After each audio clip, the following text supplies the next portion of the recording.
Yo halo semuanya, balik lagi nih bareng Miminnya yang mau lanjutin series My Name di episode yang ketiga. Dimana di episode ketiga ini akan semakin seru karena hampir saja Choi Moo-jin tertangkap anggota kepolisian dan comebacknya seseorang yang telah terbuang. Siapakah dia? Oke, daripada tambah penasaran, seperti biasa tanpa basa-basi panjang lebar kali tinggi, langsung saja kita gas kuy.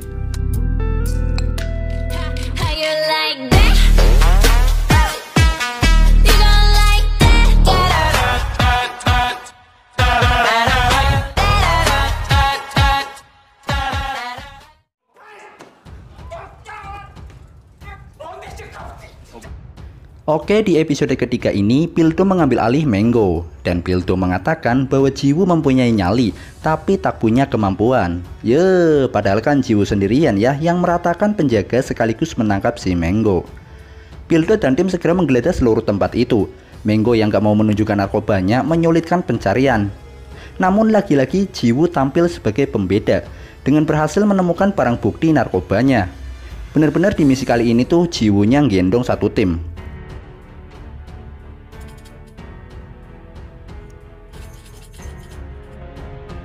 Saat akan balik, Pilto memperingati Jiwoo agar tidak melakukan hal seperti itu lagi, karena itu bisa melukai Jiwoo. Di sini Pilto sudah menunjukkan kepeduliannya ya. Mango pun diinterview, kayak mau kerja aja. Diinterogasi maksudnya. Dan dia mengatakan bahwa narkoba yang dia dapat berasal dari orang yang sangat kejam.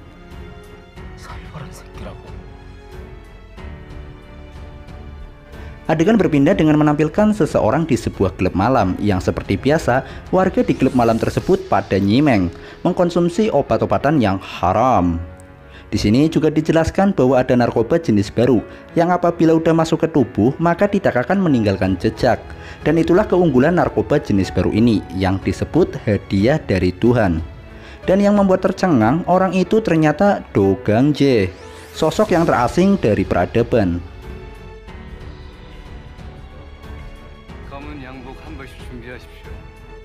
Jiwoo pun memberi kabar kepada Choi Moo-jin atas penangkapan Mango yang mendapat narkoba jenis baru.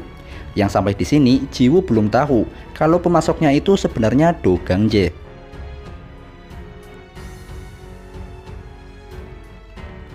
Jiwoo coba mencari tahu tentang kematian ayahnya di kantor, di mana Jiwoo mendapat informasi bahwa pria berjaket tidak dikenal adalah pelakunya.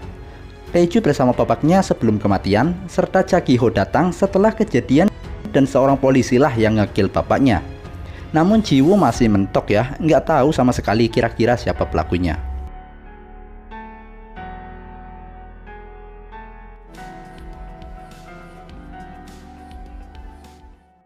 Di tempat lain Choi Moo-jin memanggil Taeju untuk menanyakan narkoba jenis baru yang meresahkan. Choi Moo-jin juga akhirnya memutuskan untuk terjun ke lapangan tempat produksi narkoba miliknya agar semuanya lancar jaya. Di sisi lain, pelanggan dari Jepang yang mau beli narkoba milik Choi Moo-jin seharga 50 miliar won itu loh, dia mau narkobanya dikirim dalam 10 hari.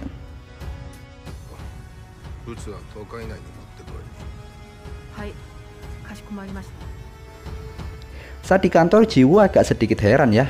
Lah kok Mango-nya nggak diinterogasi lagi? Pilto mengatakan mereka hanya butuh kesabaran untuk menangkap targetnya. Jiwoo berpikir sepertinya ada hal yang dia tidak ketahui dalam investigasi. Tapi udahlah ya. Cha Gi-ho tiba-tiba masuk dan memerintahkan kepada seluruh anggota kepolisian agar mempersiapkan diri karena akan dilaksanakan misi besar-besaran. Lebih besar dari Shopee Pixel, cashback 100% dan gratis ongkir ke seluruh Indonesia. Karena di misi itu akan menangkap Big Boss bandar narkoba Korea. Setiap anggota mendapat sebuah pistol dari kepolisian, dan ternyata seluruh anggota dari divisi lain juga ikut join dong dalam misi ini. Seluruh ponsel juga harus dikumpulkan jadi satu.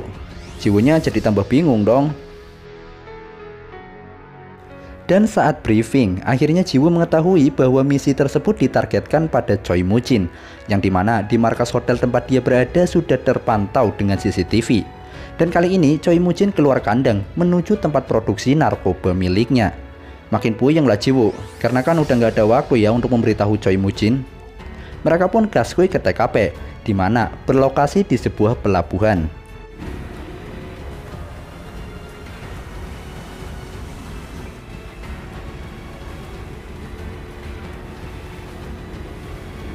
Choi Moo-jin sudah mulai memantau kondisi barang miliknya. Begitu juga Satres Narkoba yang lagi mantau-mantau pergerakan geng Choi Moo-jin.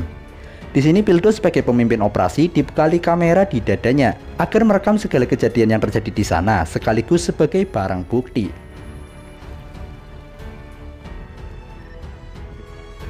Mereka pun menelusuri celah-celah tempat itu untuk menemukan Choi Moo-jin.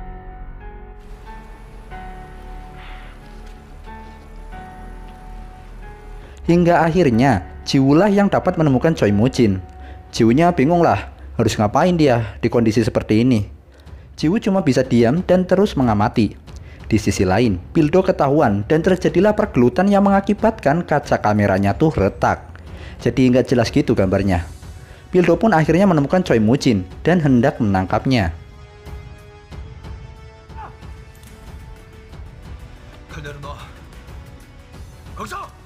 Namun tiba-tiba ada tembakan entah dari mana asalnya. Keadaan menjadi chaos ya. Dan pada saat itulah Choi Moo-jin berusaha kabur.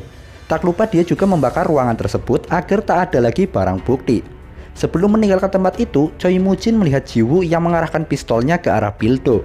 Itu menandakan bahwa Jiwoo masih memihak pada Choi Moo-jin. Akhirnya Choi Moo-jin berhasil kabur setelah melompat ke laut bersama Tae-ju.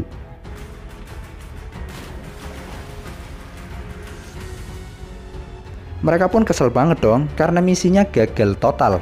Apalagi barang bukti rekaman nggak bisa dipakai karena gambar yang nggak jelas gara-gara retakan pada kamera tadi itu loh. Mereka pun menelusuri tempat itu lebih detail hingga akhirnya menemukan pistol yang tergeletak dengan nomor seri yang telah terhapus. Di tempat lain Choi Moo-jin yang ngamuk karena kejadian tadi. Choi Moo-jin pun menyuruh Tae-ju untuk mencari informasi kenapa Jagi-ho bisa menemukannya. Lantas Tae-ju bertanya, mengapa Jiwoo tidak memberitahu mereka tentang operasi ini?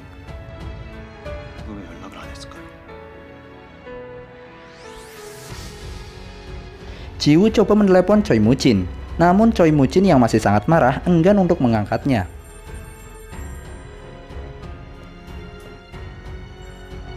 Pildo pun coba menginterogasi seseorang yang tertangkap dalam operasi tadi, namun semuanya sia-sia. Karena dianya nggak bocor-bocor, alias tidak mau membongkar semuanya.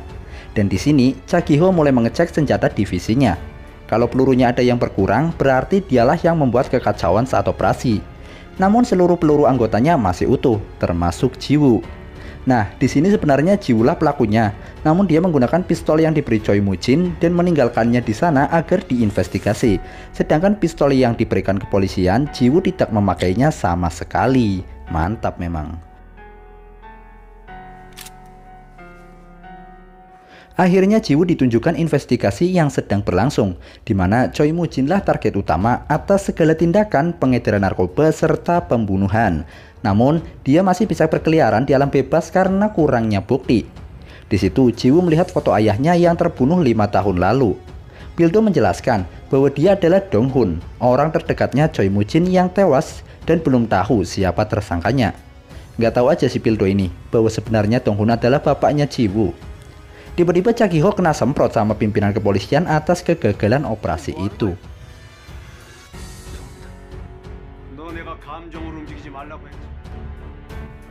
Pildo, Jiwoo dan rekan-rekan seperjuangannya rehat sejenak di sebuah angkringan dan ngobrolin alasan Jagi-ho begitu berambisi menangkap Choi Moo-jin yang ternyata dulu banget salah satu anggotanya ada yang tewas gara-gara Choi Moo-jin.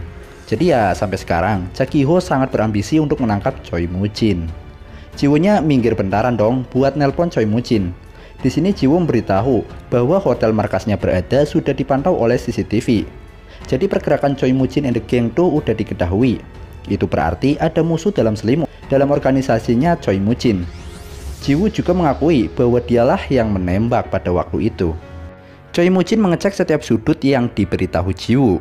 Choi Moo-jin pun menyadari bahwa itu memang benar adanya. Dia pun memutuskan sambungan-sambungan CCTV yang memantaunya. Itu membuat divisi narkoba seperti kebakaran jenggot lah. Karena akhirnya mereka ketahuan juga.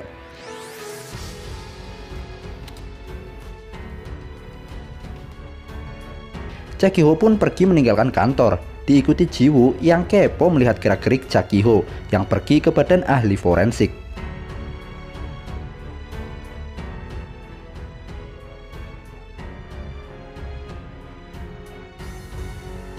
Di tempat lain, Do Gang Jae bersama geng barunya, geng Trondol mungkin namanya ya, main terobos saja dan membuat kerusuhan.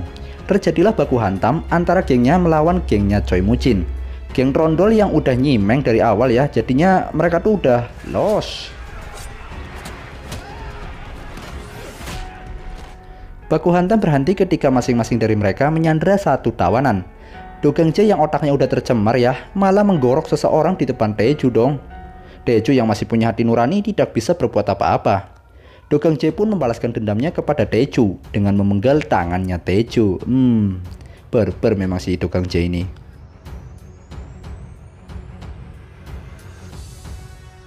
Sementara itu, pistol yang diserahkan Cha Ki-ho berhasil diungkap nomor serinya, yaitu GL86575 buatan Brasil.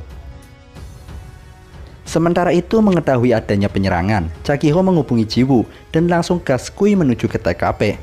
Mereka bertemu Taeju, namun seperti biasa, Taejunya diem-diem baik, nggak mau bocorin apapun.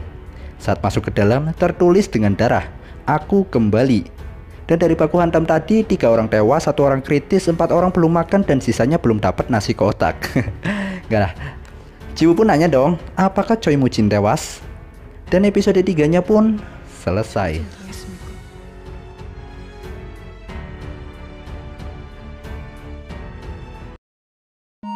Yos, berakhir sudah untuk episode yang ketiga, dimana semakin tegang aja nih series.